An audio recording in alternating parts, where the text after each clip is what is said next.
বান্দা যখন গুনাহ করে, একটা গুনাহ করলে আল্লাহর সাথে বান্দার দূরত্ব হয়ে যায়, একটা পার্টিশন হয়ে যায়।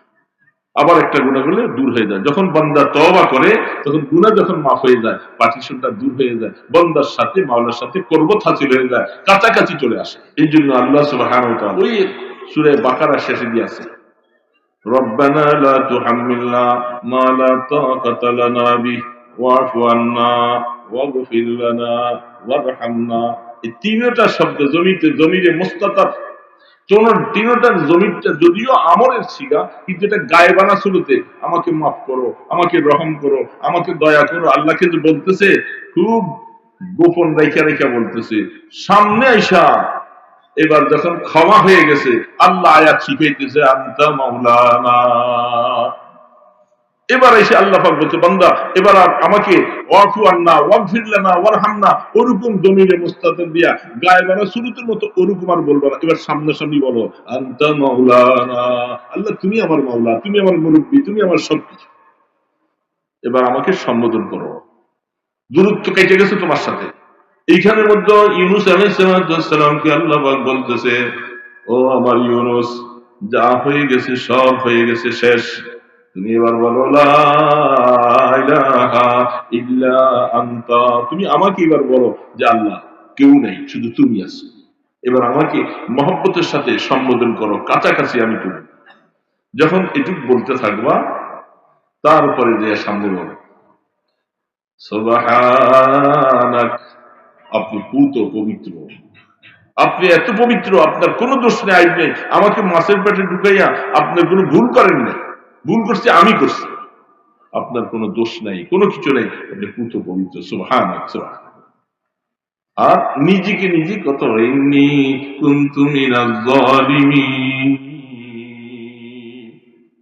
আল্লাহ নিশ্চয়ই, তাকিদান বলতেছে, নিশ্চয়ই আমি অনেক অপরাধ করেছি, যারা জুলুম করেছে তাদের মধ্যে থেকে আমিও একজন। এই কথা বলো। যখন তিনি এইভাবে সেখানে পড়তে শুরু করলেন, বারবার বলতে শুরু করলেন, আল্লাহর সাথে দূরত্ব দূর হয়ে গেছে, কাছাকাছি আসছে। আল্লাহ পাক বলে, মাছ তোর পেটের ভিতরে, আমাদেরকে আমাদের মায়ের পেটে রেখা প্রসবের আগে যেরকম মার একটা বেদনা শুরু হয়েছে, নাহলে আমরা দুনিয়াতে আসতে পারতাম না। আল্লাহ মাছের পেটের ভিতরে একটা বেদনা দিয়ে দিছে, যা মাছ এবার শান্তি নেয় না, যা যা কি করবি, অশান্তি মাওলা, আমি একটু ইউনুসের মুসিবতে আছি, হজম করতে পারি না, কি করবো? বলে ওরে নিয়া ওই যে নদীর পারে নিয়া ফালাই বগলাইয়া নদীর পারে নিয়ে ফেলেছে।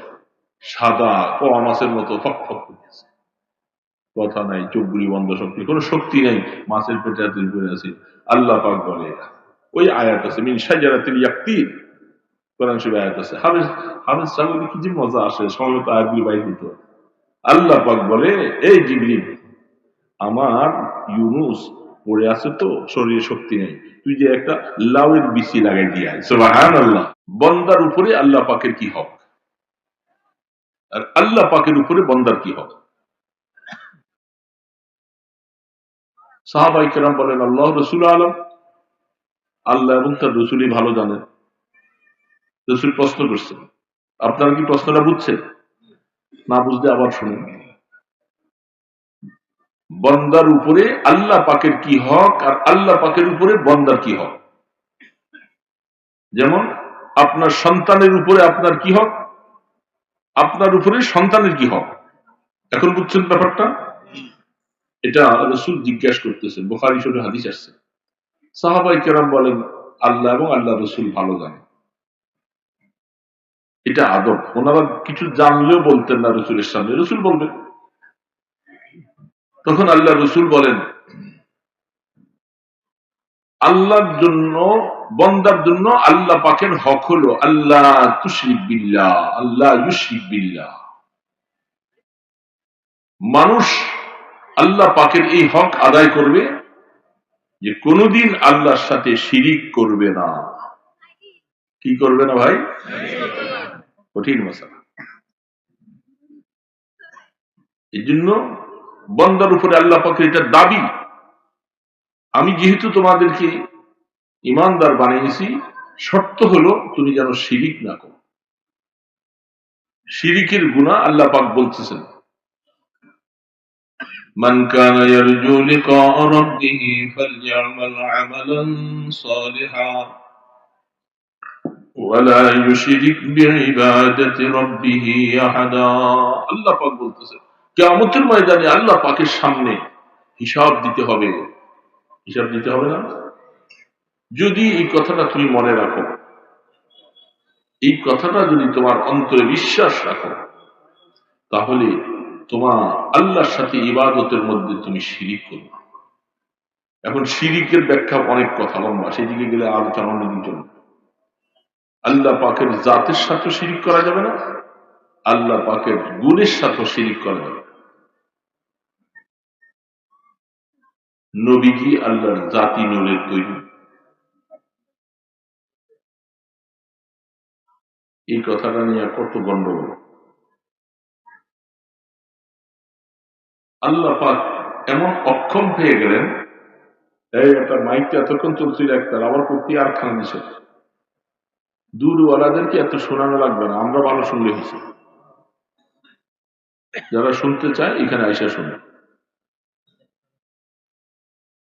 আল্লাহ পাক তিনি ইন্নাল্লাহ আলা কুল্লি শাইইন কাদির, এটা আর ভিন্ন আরেক মাসালা, ওলামায়ে কেরাম ভালো জানেন যে আল্লাহ কদরিয়া, জবরিয়া, জাহমিয়া, এই ধরনের ফেরাকে বাতিলা যারা, আল্লাহ পাকের শানে তারা অনেক বেয়াদবি করে। আল্লাহ পাক সবকিছুর ক্ষমতা রাখেন না? আপনার সবাই বলেন রাখেন কিনা? সমস্ত ক্ষমতা আল্লাহ পাকের আছে না নাই? যদি সমস্ত ক্ষমতা আল্লাহ পাকের থাকে, ওই গাদারা তারা বলে মানুষ হলো কাল জামান, পাথরের মতো, মানুষের কোন শক্তি যেহেতু নাই, মানুষ পাপ করলেও শাস্তি দিতে পারবে না, নেক করলেও শান্তি পাইবে না, সবকিছু আল্লাহ করে, মানুষের তো কোনো করার ক্ষমতাই নাই, তাহলে মানুষ আবার শাস্তি পাবে কেন? দেখছেন ফেরাকে মুতাজিলা, জাবরিয়া, জাহামিয়া, কাদিরিয়া, এই সমস্ত ফেরকাগুলি যারা খুব বাতিল ফেরকা। এই জন্যই বুখারী শরীফের শেষ হাদিসের মধ্যে বাবু, কথা অন্যদিকে চলে যায় আসলে, আমরা যে রাসূল পাক সাল্লাল্লাহু সর্বশেষ হাদিস দিয়ে বুখারী রাহমাতুল্লাহ আলাইহি যে বাবটা তৈরি করেছেন, এটা এই ফেরাকে বাতিলাদেরকে জবাব দেওয়ার জন্য। তারা কিয়ামতের ময়দানে আমলের ওজন হবে, তারা এটা মানে না। আপনারা কি মানেন? কিয়ামতের ময়দানে আমলের ওজন, এদের কথা হলো ওজন হতে হলে, এই যে আমি এখন সুবহানাল্লাহ বলছি, সুবহানাল্লাহর কোনো সওয়াব দেখা যায়? কোরআন শরীফ তেলাওয়াত করছি, নামাজ পড়ি, সব দেখা যায়? তো যেহেতু এগুলি দেখা যায় না, এগুলি কিয়ামতের ময়দানে আবার ওজন হবে কেমনি? এগুলো বুঝে আসে না। এই জন্য তারা বুখারী রাহমাতুল্লাহ আলাইহি শীষ বাবটা এই জন্যই বানছেন, ওজনে আমাল কিয়ামতের ময়দানে হবে, এটাকে তাদেরকে দাঁত ভাগার জবাব দেওয়ার জন্য তিনি এই বাব কায়েম করেছেন। লম্বা লম্বা কথা, অনেক কিছু। যাই হোক, এখন আমরা বিশ্বাস করি আল্লাহ পাক সমস্ত কিছুর ক্ষমতা রাখেন। এখন এটা আপনাদের এখানে বলতে গেলে তো অনেকে প্যাচ খেয়ে যাবেন, একটু সূক্ষ্মভাবে বসেন, কথাটা বলার ইচ্ছা ছিল না। শাইয়ুম মিনাল আশিয়া, আল্লাহ পাক সমস্ত কিছুর শক্তি যেহেতু রাখেন, তাহলে মিথ্যা এটাও তো একটা শাই। মিথ্যা একটা শাই না, একটা জিনিস না? চুরি একটা জিনিস না? এখানে এসে বিশাল বিশাল কথা।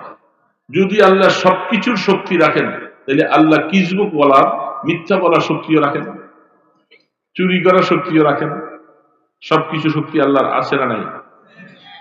কুল্লি শাইইন কাদির।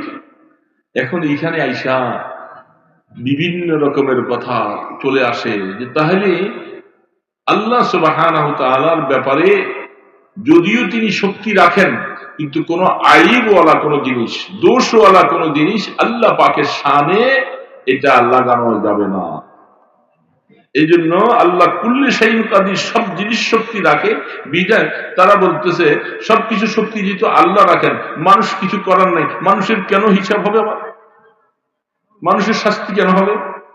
চুরি চুরি করতেছে, এটা আল্লাহ করায়। জিনাওয়ালা জিনা করতেছে, আল্লাহ করায়। তার শাস্তি কেন? এই হলো তাদের এই সমস্ত বদ আকীদাওয়ালাদের।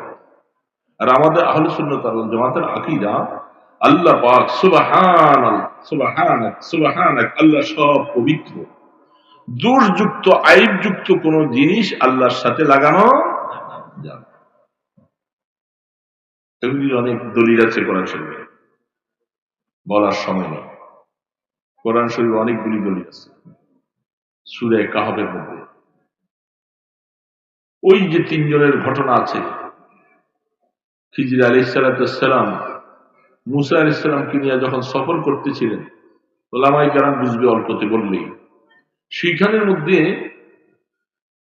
নৌকা ভাঙ্গা ফেলছিল না, একটা ছেলেকে হত্যা করে ফেলছিল, আবার একটা ওয়ালের নিচে গুপ্তধন ছিল, ওয়ালটা পেলে যায়, এটাকে ধাক্কা দিয়ে উঠে দিছে।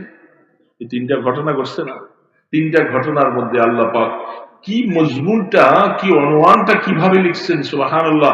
এটা দেখলে ওলামায়ে কেরাম হয়তো অনেক সময় কেউ খেয়াল করেন নাই, আমি বললে এখন আপনাদের খেয়াল হয়ে যাবে যে আল্লাহ সুবহানাহু তাআলা কোরআনটা নাযিল করেছেন, লেখাগুলি আল্লাহ পাকের।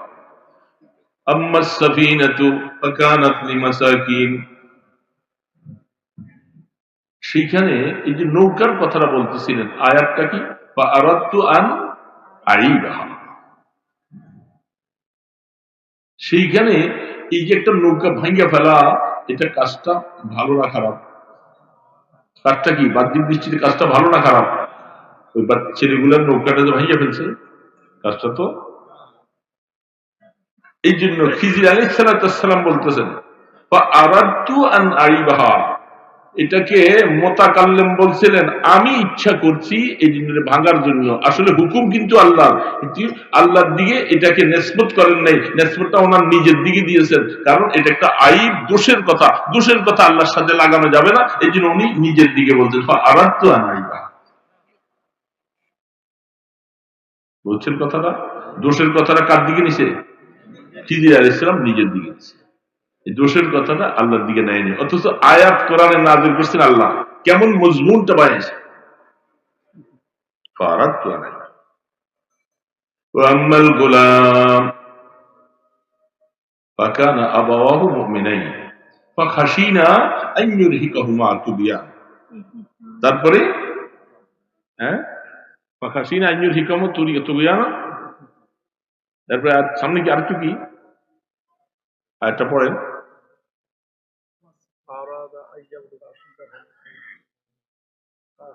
وأما الغلام فكان أبواه مؤمنين فخشينا أن يرهقهما طغيانا।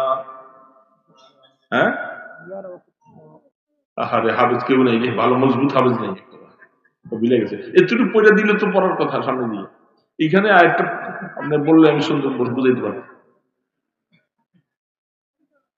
এখানের মধ্যেও তিনি যে শব্দটা বলছেন, একটা ছেলেকে হত্যা করা জটিল গুনাহ না? এটা গুনাহ না নাকি? এই গুনার কাজটা আল্লাহ পাকের দিকে নিসবত করেন না, কাজ কিন্তু আল্লাহর হুকুমে করছেন। ওয়ার্ডার কার? আল্লাহ পাক। আল্লাহ পাকের ওয়ার্ডার হয়েছে দেখেই তার বাবা, এরা নেককার মানুষ ছিল, এই ছেলেটার কারণে মা বাবাও খারাপ হয়ে যাবে।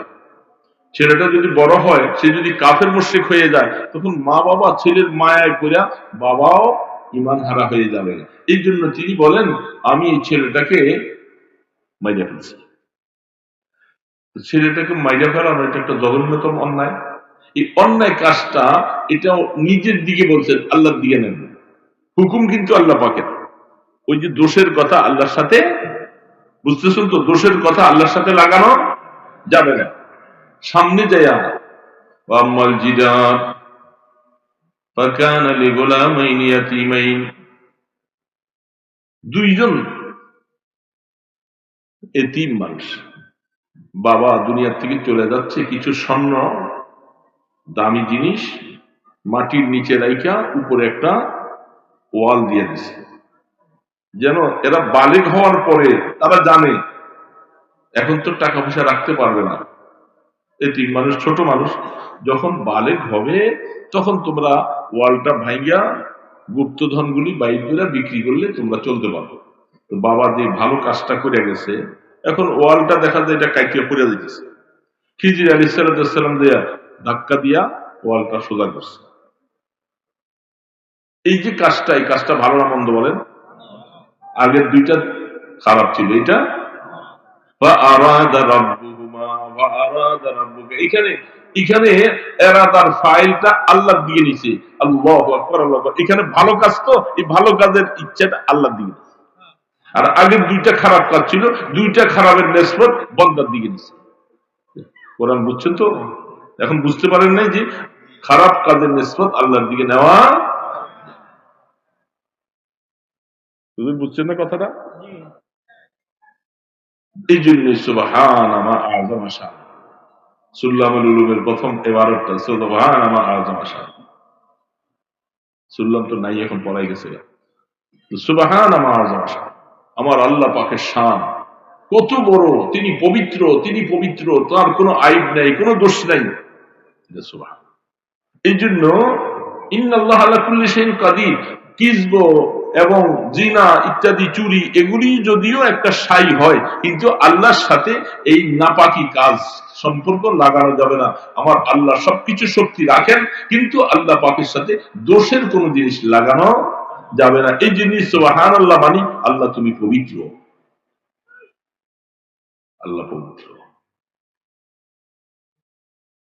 তো বলতেছিলাম, তাহলে আকীদা মজবুত হইতে হবে, সহিহ হইতে হবে।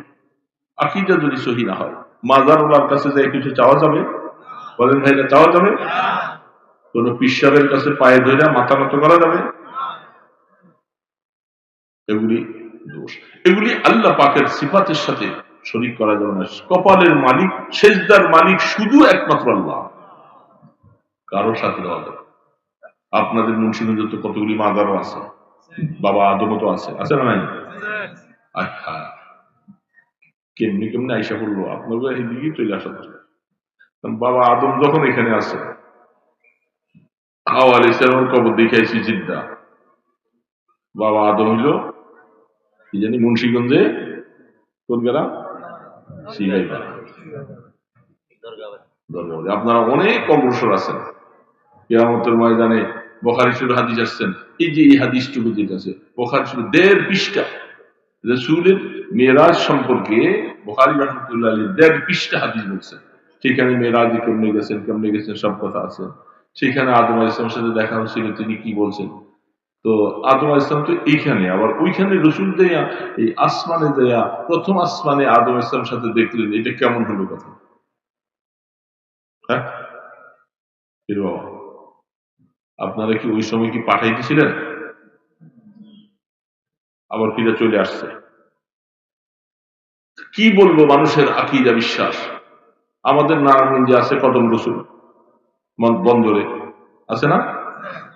কদম রসুলের নামে তো পৌরসভার নাম, কদম রসুল কলেজ আছে, সবকিছুই আছে। তাই রসুলের কদম চলে আসছে, একটা কদম এখানে, আরেকটা কই। এখন এটার মধ্যে যে কি পূজা চলে, কি চলে, আমগো মেয়র মেয়র অমুক সবাই যায়, ওনারা সেখানে অনেক কিছু করে। এখন এগুলি আকীদার বিষয়। আপনি না এই যদি এগুলি বিশ্বাস করেন আর নামাজও পড়েন, এই নামাজ কাজে লাগবে না। নামাজ কাজে, যেটা মুসলমান ভাইরা আকীদা সহি হতে হবে। ওই করোনার থেকে আমি এখানে চলে আসছিলাম কি, যে করোনার কারণ আসলেই মানুষ মরে যাবে, এটা আকীদা বিশ্বাস করা যাবে না। রোগ হলেই মানুষ মরে যাবে? রোগ হবে, আল্লাহ পাক হায়াতে রাখলে কেউ মারতে পারে না। বিশ্বাস করবো তো ইনশাআল্লাহ। খাইরিহি ওয়া শাররিহি মিনাল্লাহি তাআলা। এই জন্য আকীদা বিশ্বাস করবে। আল্লাহ সুবহানাহু ওয়া তাআলা দেখেন, হযরত ইউনূস আলাইহিস সালাতু ওয়াস সালাম তিনি পড়ছিলেন, তাই যে এই দোয়াটা আমরা জানি না, দোয়া ইউনূসটা বলেন তো, বলবে সময় বলেন। মাশাআল্লাহ, মুখস্থ আছে সবাই, অনেকের কাছে নাই। এমন একটা দোয়া মুখস্থ না থাকলে তো আসলে আমরা বোকাই। বুখারীর মধ্যে হাদিস আছে, ইউনূস আলাইহিস সালাতু ওয়াস সালাম এই দোয়াটা তো আল্লাহ পাক পয়গম্বর ইউনুসকে মাছের পেটের ভিতরে তলকিন দিয়েছিলেন, সেখানে আল্লাহ শিখিয়ে দিয়েছিলেন।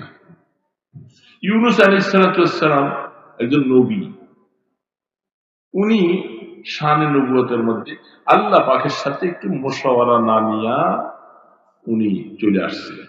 নিনুয়া শহরটি 1,00,000 মানুষের বাস ছিল তখন দেশে। সমস্ত মানুষগুলি আল্লাহু আকবার, এরা কেউ আল্লাহকে মানতে রাজি না, ইউনুস পয়গম্বরকে নবী মানতে রাজি না। আচ্ছা, আল্লাহকে বিশ্বাস করলে নবী না মানলে কি মুসলমান হবে? নবীকে মানছে, আল্লাহকে বিশ্বাস করে না, মুসলমান হবে? লাজেম মালজুম সাই একটা আছে। আল্লাহকেও বিশ্বাস করা লাগবে, নবীকেও। এখন এরা কেউ আল্লাহকে বিশ্বাস করতে রাজি না, নবীও মানতে রাজি, দোনোটা। ইউনুস আলাইহিস সালাম বলছিলেন, যদি তোমরা ঈমান না আনো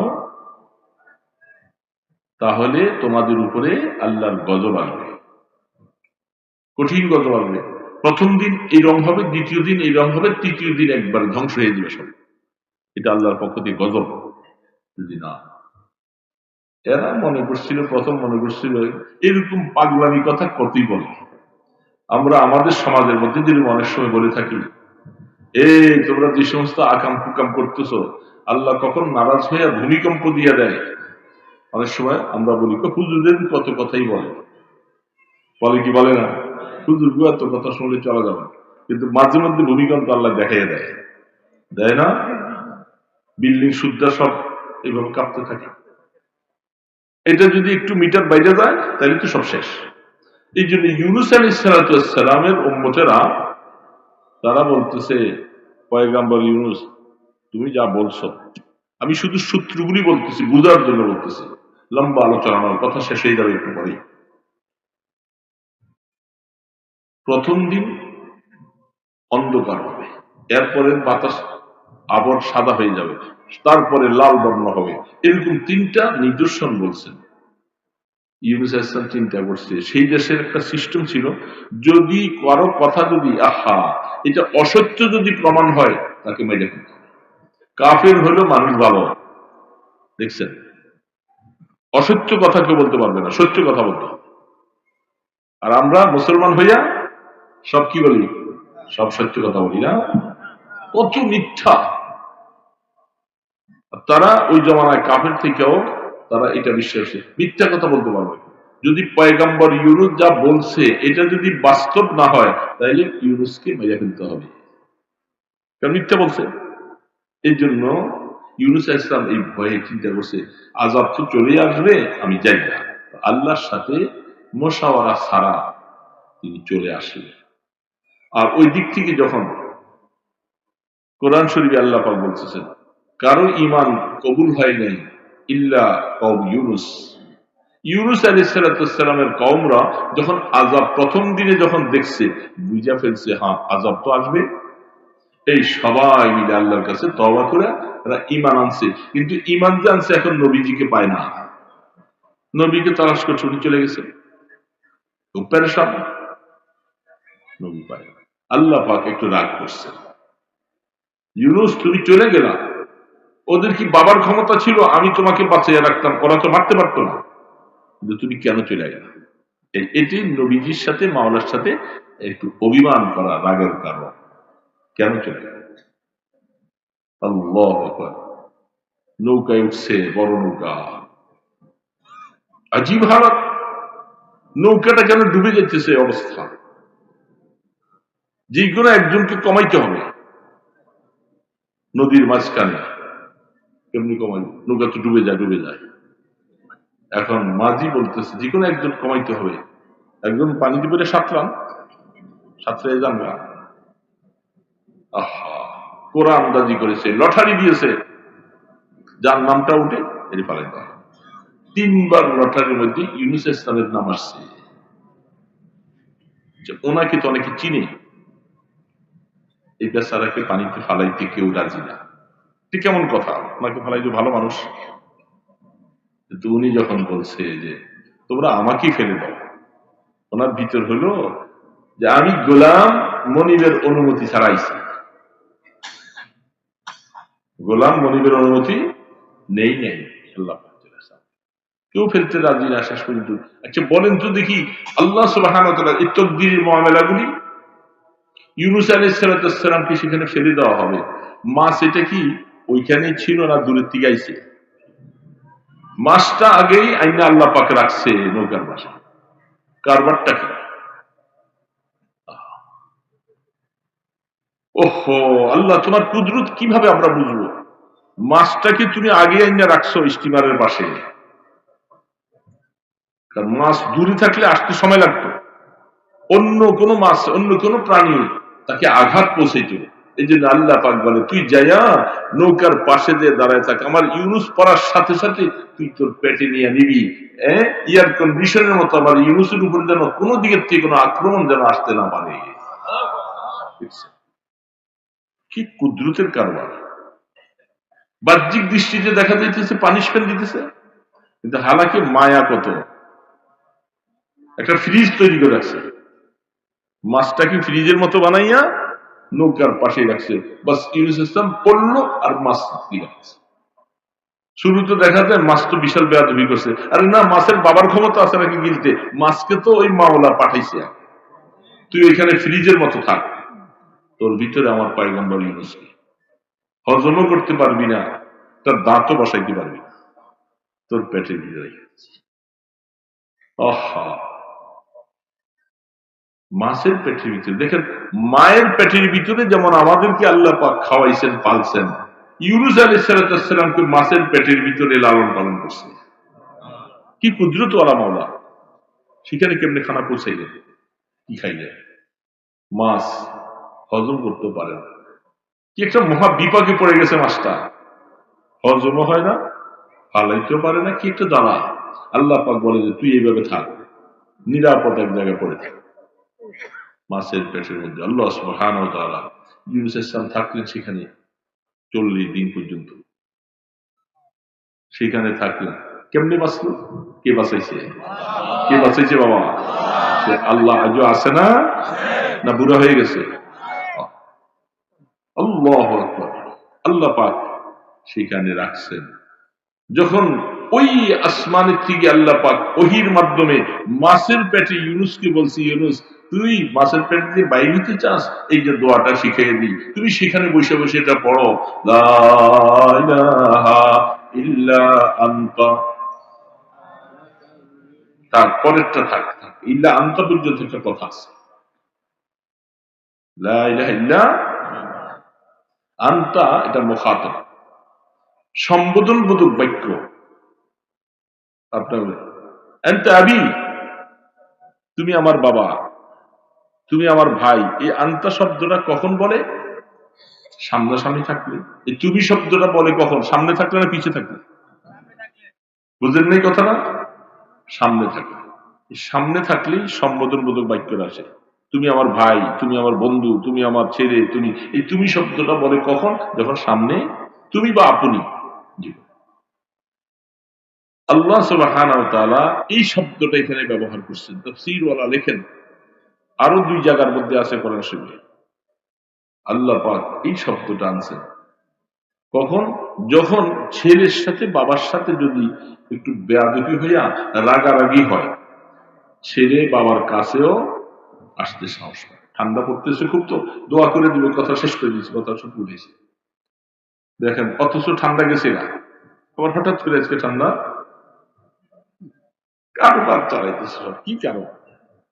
তো এখন ছেলে বাবার সাথে বেয়াদবি হয়েছে, ছেলে বাবার সামনে আসতে সাহস পায় না, ঠিক না? বেয়াদবি করছে ওই দূর। অনেক সময় ছোট বাচ্চা মা কাপড়ের আঁচলের নিচে নিয়ে আইনা বাবা যখন শুইয়া পড়ে কাছে আইনা বলে, ছেলে মানুষ, পোলাবান মানুষ, ভুল করছে, এই জন্য এত রাগ করা লাগে, পোলাবান মানুষে মাফ করে দিবে, ওর কি ভুল করছে, এত ছোট মানুষ এত কি করে? ছোটবেলায় মা থাকলে এরকম করে, করছে না? যখন বেয়াদবিটা দূর হয়ে যায়, বাবা যখন মাফ করে দেয়, ছেলে কি এখন মায়ের আসলে লুকাইয়া থাকে না এবার বাবার সামনে আসে? সামনে আসে না, কারণ দূরত্বটা।